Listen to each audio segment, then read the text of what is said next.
Ahí está. Buenas tardes a todos. Vamos a comenzar. ¿Qué vamos a ver el día de hoy? Vamos a continuar con el estudio de los espacios conexos.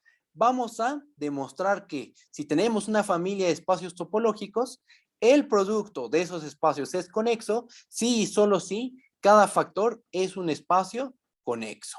Después de probar ese resultado, y hacer unos cuantos ejemplos de cómo se aplica este resultado que acabo de decir, vamos a introducir las componentes conexas. La clase pasada ya las definimos, ya demostramos una que otra cosilla. Vamos a ver que las componentes conexas también se pueden obtener vía una relación de equivalencia. ¿Okay? Vamos a dar ejemplos de espacios topológicos y el cálculo de sus componentes conexas.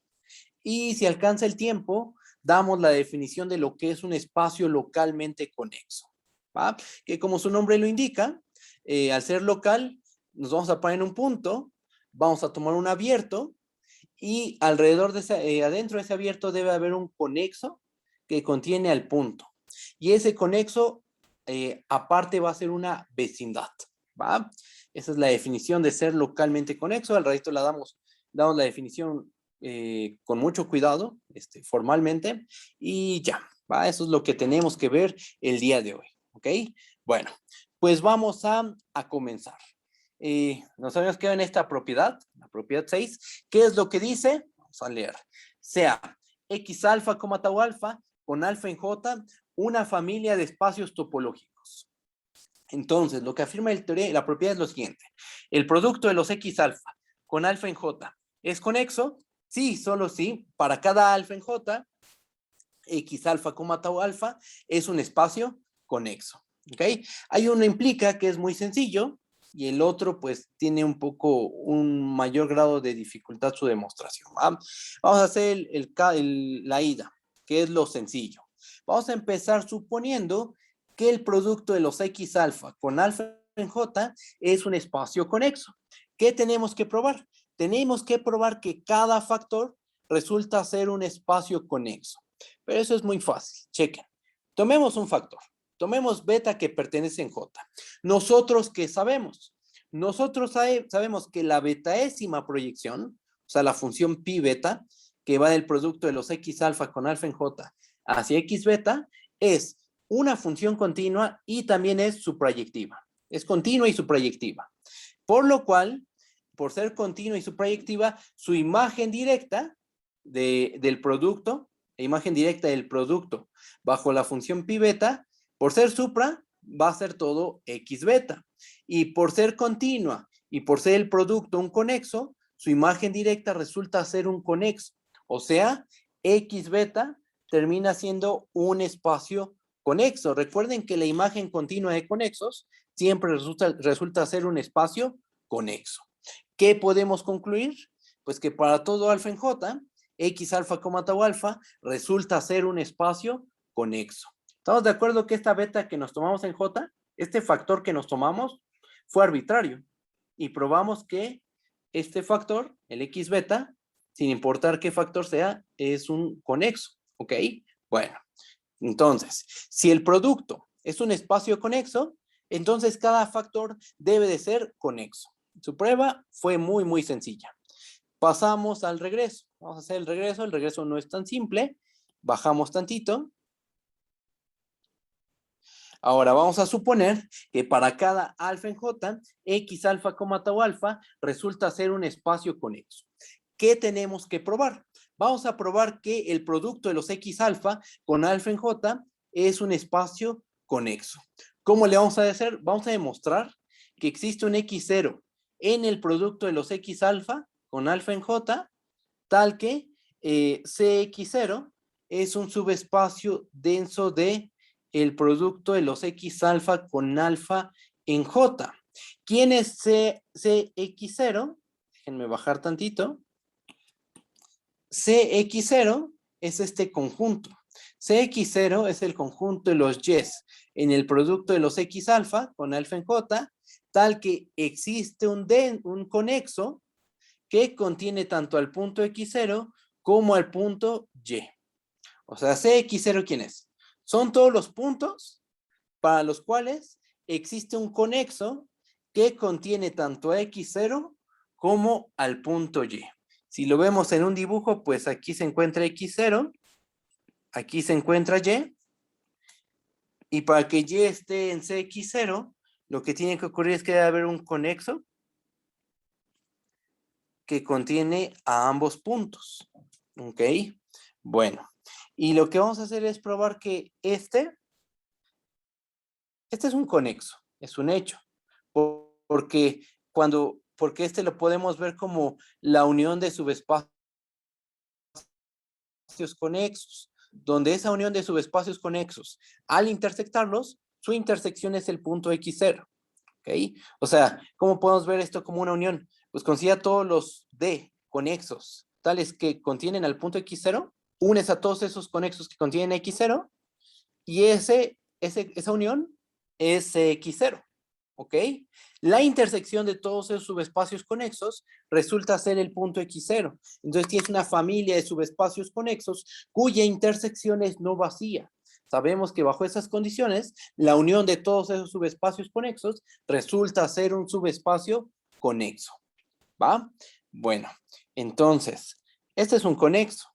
Y si probamos que es denso, si probamos que este es un subespacio denso, pues habremos terminado. ¿Por qué? Porque ser denso significa que su cerradura te da el total. ¿Ja? Y nosotros sabemos que si tienes un conexo y lo cierras, eso te arroja nuevamente un conexo.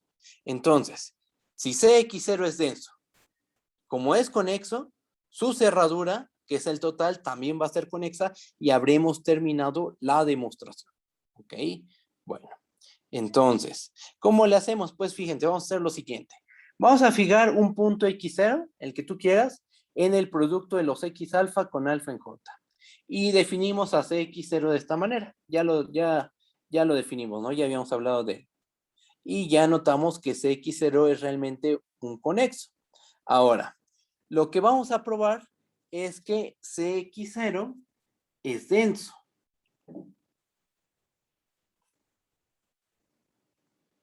¿Ok? Bueno, ¿cómo lo hacemos? Pues vamos a tomar un básico canónico.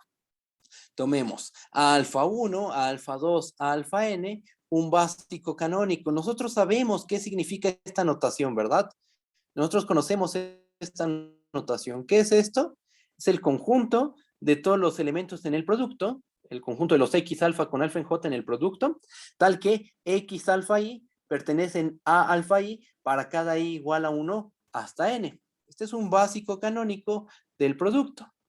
¿Qué vamos a hacer? Bueno, chequen. Vamos a hacer lo siguiente. Ya tenemos un básico. Queremos ver que la intersección con cx0 es no vacía. Ese es nuestro objetivo. Bueno, vamos a hacer lo siguiente. Por cada AI, por cada conjunto AI, vamos a seleccionar un punto AI.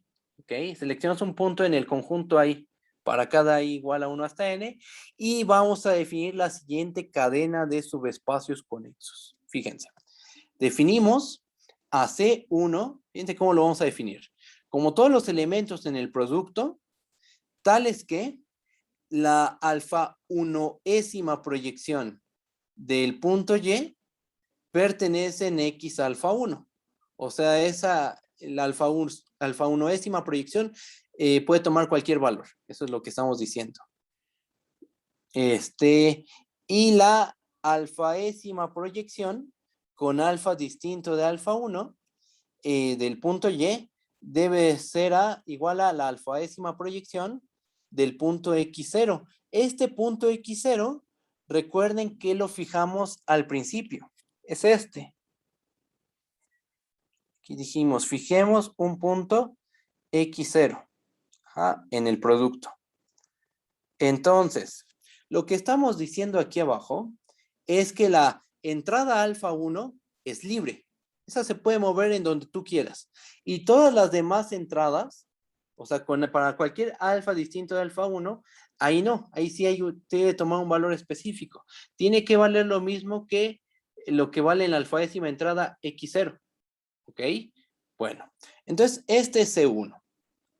Ahora, para cada i igual a 2 hasta n, definimos a CI como el siguiente conjunto. El conjunto de todos los y's en el producto de los X alfa con alfa en J, tal que, fíjense, si K es 1, 2, 3 hasta I menos 1, entonces pi alfa K, o sea, la alfa Késima proyección, evaluada en Y, va a valer AK. ¿Eso qué quiere decir? Que en la entrada alfa 1 vales A1. En la entrada alfa 2, Y vale A2. En la entrada alfa 3, alfa 4, etcétera, hasta llegar a la entrada alfa I menos 1, el valor de esa entrada en Y es AI menos 1. ¿Ok? Bueno, ahora, la alfa Iésima entrada de nuestro punto Y corre en todo X alfa I. Esta es libre. Esta se mueve libremente en todo X alfa I. Y pi alfa de Y es pi alfa de X0 si alfa pertenece en J menos alfa 1 hasta alfa I. Si se dan cuenta, aquí hay una única entrada libre. La única entrada libre aquí es alfa I. La entrada, la componente alfa I es la única que se mueve en todo el factor X alfa I. Todas las demás entradas ya está el valor establecido. Por ejemplo, si tomamos la entrada alfa 1, alfa 2 hasta alfa I menos 1, tiene que valer A1, A2, AI menos 1 respectivamente. Y si tomamos una entrada alfa con alfa en J menos alfa 1 hasta alfa I, en esa entrada Y debe valer lo mismo que vale en esa entrada X0. ¿Okay? Entonces, la única entrada que es libre es la entrada alfa I, ¿va? Y así es como se define CI. ¿Quién es A1, A2 hasta I menos 1? Son los puntos que seleccionamos aquí. Estos puntitos. ¿Ok? Bueno, bajo tantito. Y entonces definimos todos estos conjuntos, el C1, C2 hasta Cn. Nota esto. Nota que para cada i igual a 1 hasta n, CI es homeomorfo a X alfa I, lo cual es un hecho, es algo más o menos simple de verificar. Lo único que hay que notar es qué componente es libre y qué componentes están fijas. Por ejemplo, en el caso de C1, la entrada, la componente que es libre, es la entrada alfa 1. La entrada alfa 1 de tu punto Y es la que se mueve de forma libre. Todas las demás entradas están fijas. Y nosotros sabemos por nuestro curso anterior de topología 1 que si tú fijas todas las demás componentes y una la dejas libre, entonces ese subespacio del producto es homeomorfo a el factor, bueno, en este caso sería el factor X alfa 1. ¿Ok? Y en el caso de CI, con I igual a 2 hasta N, CI es homeomorfo al factor X alfa I. ¿Por qué? Porque el alfaísimo factor, la alfaísima entrada es la que es libre. Ahí Y se mueve libremente en todo X alfa I. Entonces tenemos que CI es homeomorfo a X alfa I. ¿Qué más? Ok, ya tenemos que todos esos son homeomorfos a X alfa I. Y sabemos que cada factor, por hipótesis, es un espacio conexo. Entonces podemos concluir, como la conexidad es un invariante topológico, podemos concluir que CI es conexo para cada I igual a 1 hasta N. ¿Ok? ¿Qué más tenemos? Por otra parte, nota que CI intersección CI más 1 es distinto del vacío para cada I igual a 1 hasta N menos 1. Si no te das cuenta del por qué esta intersección es no vacía, no te preocupes. Aquí está la razón. Del por qué pasa eso en un paréntesis. ¿Okay? Miren, en este paréntesis se encuentra el por qué esta intersección es no vacía. Vamos a leer. Tómate Y en el producto de los X alfa con alfa en J, tal que pi alfa K en Y sea igual a K para cada K igual a 1 hasta I. Pi alfa de y que pi alfa de Y sea igual a pi alfa de X0 para cada alfa en J menos alfa 1 hasta alfa I. Ese puntito tú puedes verificar que se encuentra tanto en el conjunto CI como en el conjunto CI más 1. ¿ok? Se está tanto en CI como en CI más unos. Entonces, esta intersección resulta ser no vacía. Y entonces se forma una cadenita aquí de subespacios conexos. Voy a hacer un dibujo. Aquí está C1. Después aquí tenemos C2, donde la intersección de C1 con C2 es distinta del vacío. Aquí está C3. Y así nos seguimos, ¿no? Hasta llegar a CN. La intersección de consecutivos es no vacía, de subespacios conexos consecutivos es no vacía. ¿Qué pasa cuando unimos esa cadenita de conexos? Pues unión, sabemos que debe ser un subespacio conexo que contiene, bueno, es un subespacio conexo. Y además, ese subespacio conexo contiene al punto X0. Este hecho, ustedes verifíquenlo. Es algo fácil de comprobar. Esta unión, la unión desde I igual a 1 hasta n de los I, es un subespacio conexo que contiene al punto X0. ¿Ok? Ahora, nota esto. La unión desde I igual a 1 hasta n de los I, intersección, nuestro básico, se queda contenido en CX0, intersección A1 hasta AN. Recuerden quién era CX0. Eran todos los puntos tales que había un conexo que contenía el punto y a X0. ¿Ok? El punto que tomaste y X0. Entonces, justo por la definición de CX0, tenemos que CX0 contiene a la unión desde igual a 1 de los CI, y por lo cual esta contención, esta que estoy señalando, es válida. Pero ¿eso en qué nos ayuda? ¿Eso en qué nos va a ayudar? Ah, pues justo por esta contención y del hecho de que esta intersección es no vacía, podemos asegurar que esta intersección también resulta ser no vacía. ¿Y eso qué? ¿Eso en qué nos ayuda? Ah, pues eso muestra que CX0 es un subespacio denso del producto de los X alfa con alfa en J. ¿Por qué? Porque nos tomamos un básico canónico. ¿Estamos de acuerdo que es este? Fue arbitrario. Fue cualquier básico canónico arbitrario y probamos que la intersección con CX0 siempre resulta distinta en el vacío. Ajá. Bueno, entonces CX0 resultó ser un subespacio denso del producto. Pero aparte, CX0 era un subespacio conexo del producto. Entonces, cuando le tomamos la cerradura, nosotros sabemos que la cerradura de un conexo resulta ser un conexo, pero al ser denso, esa cerradura, ¿quién va a ser? El producto de los X alfa con alfa en J. Y entonces la conclusión final es que este producto resultó ser un espacio conexo. Y todo esto fue válido bajo el supuesto de que cada factor es un espacio conexo. Y ahí se acaba la prueba. ¿Ok? Ahí terminó la prueba. Con esto, ¿qué tenemos? Que para que un producto de espacios topológicos sea conexo, debe de suceder que cada factor es un espacio conexo. Y el regreso también es válido. Si cada factor de un espacio, no, si el producto es un espacio conexo, entonces cada factor debe de ser un espacio conexo. Bueno, se vale el sí, solo sí. ¿Va? Bueno, entonces ya tenemos la prueba de la propiedad 6. Bajamos. Y tenemos aquí unos cuantos corolarios. Dos corolarios, chequen. Primer corolario, si kappa es cualquier cardinal, entonces R a la K, S1 a la kappa, si kappa es cualquier cardinal, R a la kappa, S1 a la kappa, Sn a la kappa, 0,1 a la kappa, pues todos ellos van a ser espacios conexos, ¿no? ¿Por qué? Porque pues R es un espacio conexo, estamos de acuerdo. Acabamos de probar que el producto cartesiano de conexos va a ser un conexo. Si R es conexo y es un producto cartesiano consigo mismo kappa veces, eso nos arroja un conexo. S1 es una circunferencia, ¿no? La notación usual de una circunferencia. ¿Okay? ¿Una circunferencia es un conexo? Por supuesto que sí.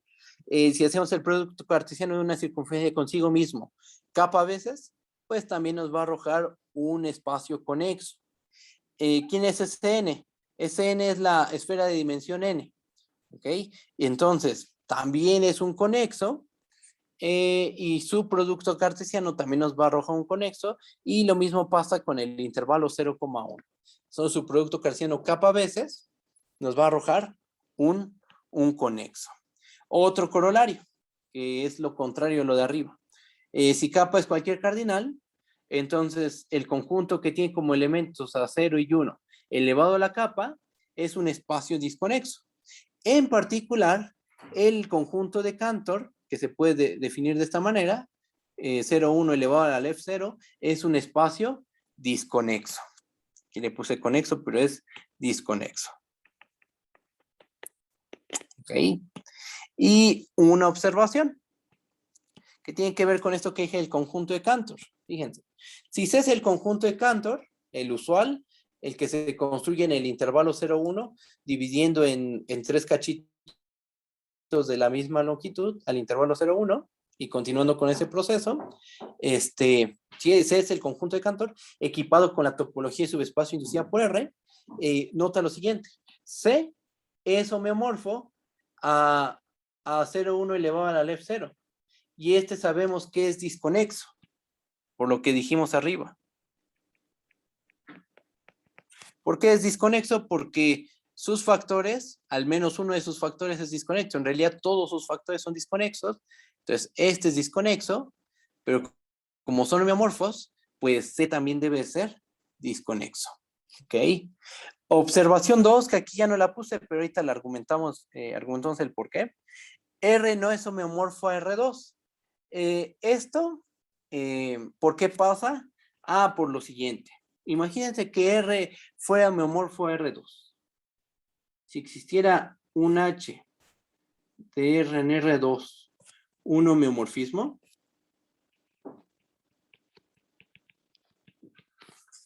entonces tú quítale un punto a R. Por ejemplo, quítale el 0.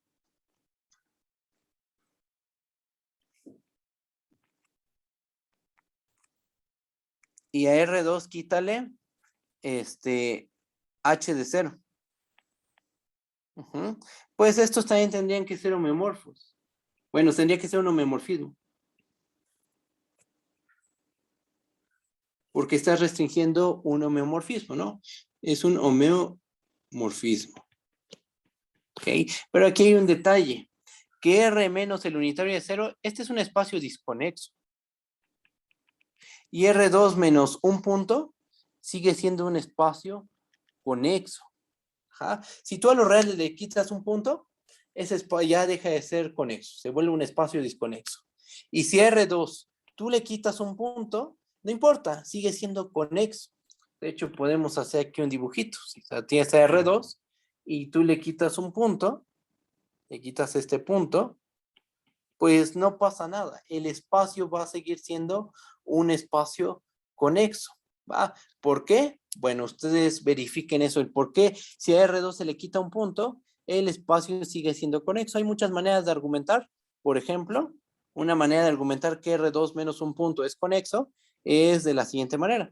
Si tomas dos puntos A y B en R2, tú siempre puedes encontrar una poligonal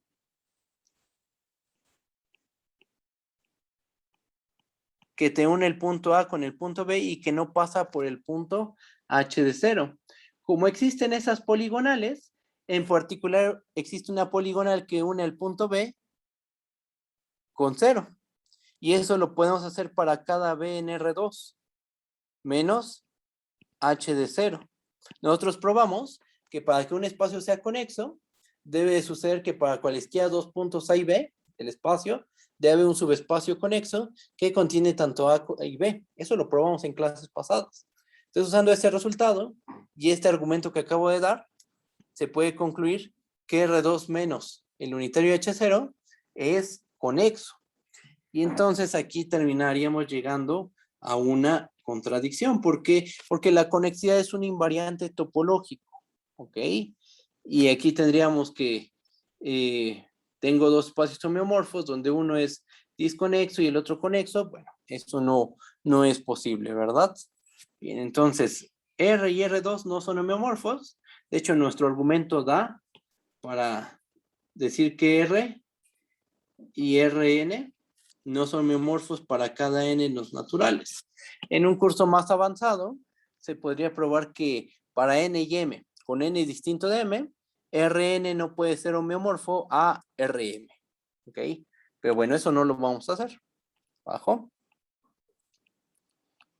Vamos a recordar, y esto ya lo habíamos visto, pasamos al estudio de las componentes conexas, ya las habíamos definido, pero no terminamos de estudiar todo esto, ¿verdad?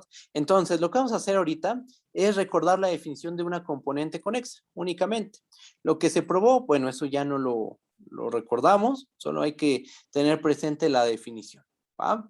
Bueno, vamos a dar la definición de lo que es una componente conexa. Definición. Sea X, tau, un espacio topológico. Para cada A que pertenece en X, definimos CA, y eso ¿cómo lo vamos a leer? Como la componente conexa del punto A. ¿Quién es este conjunto? Es la unión del conjunto de todos los K, subconjunto de X, tal que K es un subespacio conexo de X que contiene el punto A. O sea, tú tienes, aquí tenemos el dibujito, ¿no? Aquí se encuentra A, y piensas en todos los subespacios conexos que contienen al punto A. Los unes y eso te arroja la componente conexa del punto A. Argumentamos la clase pasada que la componente conexa siempre resulta ser un subespacio conexo de X, que la componente conexa es el mayor subespacio conexo que contiene al punto A. ¿Ok? Bueno, bajo y aquí nos quedamos. Nos quedamos justo en esta prueba. Bajo, aquí nos quedamos en esta proposición. O sea, lo único que habíamos dado la clase pasada es la definición de lo que es una componente conexa. ¿Va? Ahorita ya la recordamos y vamos a probar un resultado. ¿Va? Ahí va. Proposición. Sea X, tau un espacio topológico. La relación, esta relación en X, definida como A está relacionado con B. Sí, solo sí. Existe Y, un subespacio conexo de X, tal que A y B pertenecen en Y. Esa relación resulta ser una relación de equivalencia, tal que para cada A que pertenece en X, la clase de A inducida por esta relación es igual a la componente conexa de A. Esta proposición lo que nos está dando es otra manera, nos está diciendo que hay otra forma de definir a las componentes conexas, como vía esta relación de equivalencia. ¿Ok? Y así pudimos haber definido a las componentes conexas y así hacer el estudio. ¿Ok? Bueno, ahorita lo que vamos a ver es que son equivalentes. ¿Va? Bueno, pues lo primero que vamos a hacer es probar que esta relación realmente es una relación de equivalencia. O sea, hay que ver que es reflexiva, simétrica y transitiva. ¿Va? Bueno, pues empezamos. Para cada nx, A está relacionado con A. ¿Por qué? Porque el unitario de A es un subespacio conexo que contiene el punto A. Trivialmente, ¿no? Esto pasa. El unitario de A siempre va a ser un subespacio conexo. Siempre, siempre, siempre. Y estamos de acuerdo que contiene el punto A. Entonces satisface esta definición. Hasta que estoy señalando. ¿Ok? Bueno, ahora, supongamos que tomamos dos puntos A y B en X, donde A está relacionado con B. ¿Qué sabemos? Por definición, debe existir Y, un subespacio conexo de X, tal que A y B pertenecen en Y. Por la definición, o sea, tal cual por la definición se sigue que B está relacionado con A. Porque ¿qué significa que B esté relacionado con A? Pues que existe un subespacio conexo de X que contiene tanto el punto A como el punto B. Entonces, si A está relacionado con B, trivialmente B está relacionado con A. No hay mucho que hacer ahí. ¿Ok? Entonces es reflexiva, es simétrica y ahora vamos a ver qué es transitiva. Bajo. Vamos a tomar 3 puntos en X, tales que A está relacionado con B y B está relacionado con C. A ver, como A está relacionado con B, ¿qué podemos asegurar? Que existen, bueno, como A está relacionado con B y B está relacionado con C, ¿qué podemos asegurar? Que existen Y y Z, subespacios conexos de X, tales que A y B pertenecen en Y. B y C pertenecen en Z. ¿Ok? Fíjate que estos subespacios conexos, vamos a dibujarlos. Aquí se encuentra Y, ¿no? Y aquí está Z. Nos lo podemos imaginar de esta forma, ¿no? Aquí está el punto A, aquí se encuentra el punto C, y lo especial, o lo padre, es que el punto B se encuentra aquí en medio, se encuentra en la intersección y eso está bien. ¿Por qué? Porque este es un conexo, Y es un subespacio conexo, Z es un subespacio conexo. Su intersección es no vacía, efectivamente. El punto B se encuentra en la intersección. ¿Qué pasa cuando uno o dos subespacios conexos cuya intersección es no vacía? Eso nos arroja un subespacio conexo. En particular tenemos que Y unión Z es un subespacio conexo de X. Pero Y unión Z, ¿a quién contiene? Ah, pues contiene al punto A y al punto C. ¿Ok? Entonces, por la definición, la manera que definimos esta relación, ¿qué podemos asegurar? Pues que A está relacionado con C, porque exhibimos un subespacio conexo de X que contiene al punto A y al punto C. A saber, el subespacio conexo Y unión Z. ¿Ok? Y entonces, ¿qué tenemos? Pues que esta relación realmente es una relación de equivalencia. ¿Ok? Ya tenemos que esa relación es una relación de equivalencia. ¿Qué sigue? Pues ahora es una relación de equivalencia, siempre induce las clases de equivalencia. Lo que vamos a ver a continuación es que las clases de equivalencia de esa relación de equivalencia son las componentes conexas. ¿Va? Vamos a hacer la demostración. Veamos que para cada A en X, la clase de A, inducida por esta relación, es la componente conexa de A. Son conjuntos. ¿Cómo se prueba que dos conjuntos son iguales? Pues hay que hacer la doble contención. Entonces, vamos a tomarnos un punto en la clase de A vía esta relación. Tomemos X, que pertenece a la clase de A, vía esta relación. ¿Esto qué implica? Que X esté en la clase de A, significa que X está relacionado con A. Y si X está relacionado con A, eso implica que existe Y, un subespacio conexo de X, tal que tanto X como A, tanto X y A, pertenecen en Y. ¿Ok? Ahora, nota lo siguiente. Nota que Y pertenece al conjunto de los K subconjuntos de Y, tal que K es un subespacio conexo de X que contiene el punto A. Porque contiene el punto A y, estamos de acuerdo. Entonces Y se encuentra en esta familia de subespacios conexos. ¿Ok? Bajo. Y entonces tenemos lo siguiente. Y pertenece a esta familia. Y esta familia se queda contenida en la unión de los elementos de esta familia. A ver si cabe. Ahí está. Sí, cupo, ahí está. Como Y pertenece a esta familia, pues Y es un uniendo. Y entonces se queda contenido en la unión. ¿Ok? Y X, recuerden que X pertenece a Y. Entonces, tenemos que X está en y Y está contenido en la unión. Bueno, entonces lo que tenemos es que X está en la unión del conjunto de los elementos, del conjunto de los K subconjunto de Y, tal que K es un subespacio conexo de X que contiene el punto A.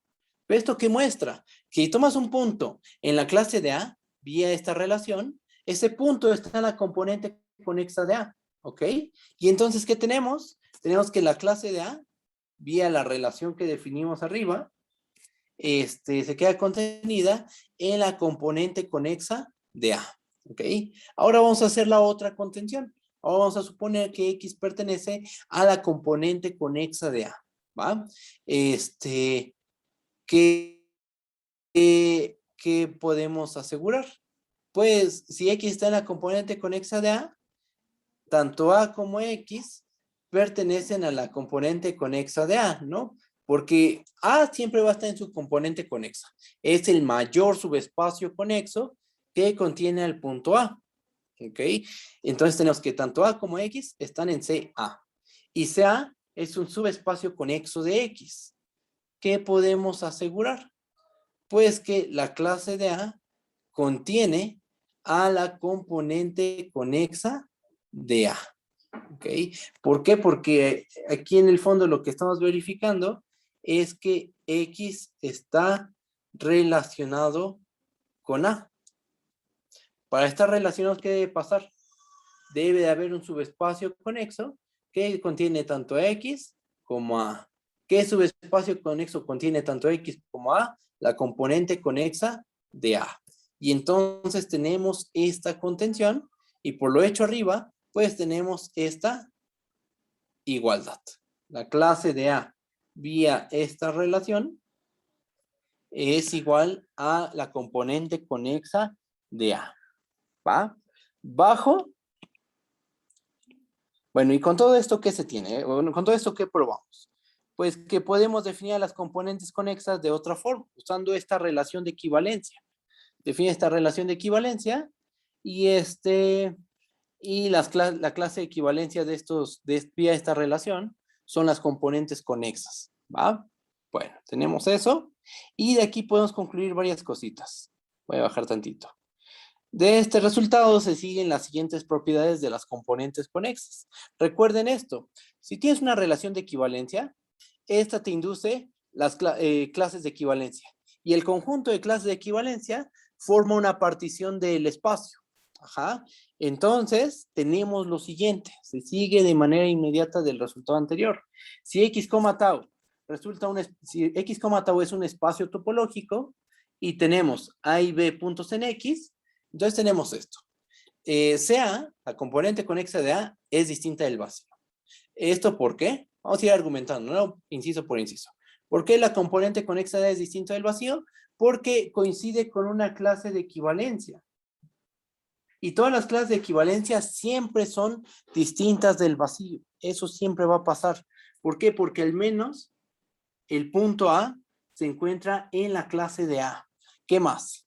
Si la componente conexa de A es distinta a la componente conexa de B, entonces la componente conexa de A intersección la componente conexa de B es igual al vacío. ¿Eso por qué? Porque la componente conexa de A es una clase de equivalencia, es la clase de A. La componente conexa de B es la clase de B. Dos clases, si son distintas, es porque son ajenas. ¿Por qué? Porque el conjunto de clases conforma una partición del conjunto, del espacio. E inciso C, X es igual a la unión de todas las componentes conexas que existen. ¿Ok? Y esto está ilustrado en este diagrama. ¿Por qué? Nuevamente, porque el conjunto de todas, tienes tu conjunto de clases de equivalencia y el conjunto de clases de equivalencia forma una partición. Y una partición, por definición, debe satisfacer que al unir todos sus elementos, debe dar el total. ¿Va? Bueno, y en el fondo ya probamos esos tres incisos. Aquí hay un mini argumento que hice, vamos a leerlo. Como esta relación es de equivalencia, entonces el conjunto de clases de equivalencia es una partición de X. Y por el inciso anterior, pues el conjunto de las componentes de A, tal que A pertenece en X, es una partición de X. ¿Ok? Y entonces, por el inciso A, el inciso B y el inciso C, bueno, el inciso A, el inciso B y el inciso C son satisfechos. ¿Va? Bueno, entonces, ya probamos esto. ¿Qué es lo que sigue? Otro resultado más, que este es muy, muy cortito, solo es una mini prueba, y más que un teorema, pues viene a ser una observación muy simple, pero importante. Chequen, si tenemos un espacio topológico, para cada A que pertenece en X, la componente conexa de A resulta ser cerrada. Eso es fácil de comprobar, checa. Sea bueno, la componente conexa de A es un subespacio conexo de X. Si le tomamos cerradura, nosotros sabemos que ese espacio, eso va a ser también un subespacio conexo. La cerradura de la componente conexa de A es un subespacio conexo de X que contiene a A. Por lo cual, recuerden que CA es el mayor conexo que contiene el punto A. Y la cerradura de CA es un conexo también que contiene el punto A. Pero como este es el mayor conexo,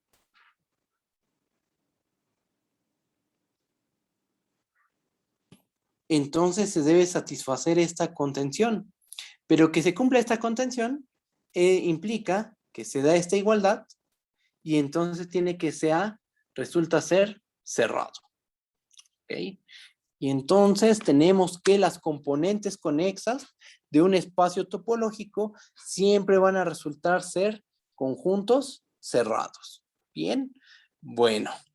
¿Qué nos falta? ¿Qué nos faltó? Pues nos faltó ver los ejemplos. Aquí traigo ejemplos del cálculo de componentes conexos. ¿Qué pasa cuando X tiene la topología discreta? Cuando X es un espacio conexo, que ese es bastante sencillo. Cuando X tiene la topología, bueno, son reales con la topología de Sorgenfrey. Después aquí traía la definición de lo que es un espacio hereditariamente conexo. Pero bueno, todo eso ya lo estudiamos con calma en la última clase que va a ser el martes. Vayan pensando en sus dudas de la tarea para que el martes al finalizar la clase chequeemos todas las dudas que tengan, ¿va? De la tarea 1, de la tarea 2 y el viernes entreguen ambas tareas, ¿va? Bueno, pues hasta aquí dejamos la clase de hoy. Nos vemos el martes. Bye bye. Hasta luego.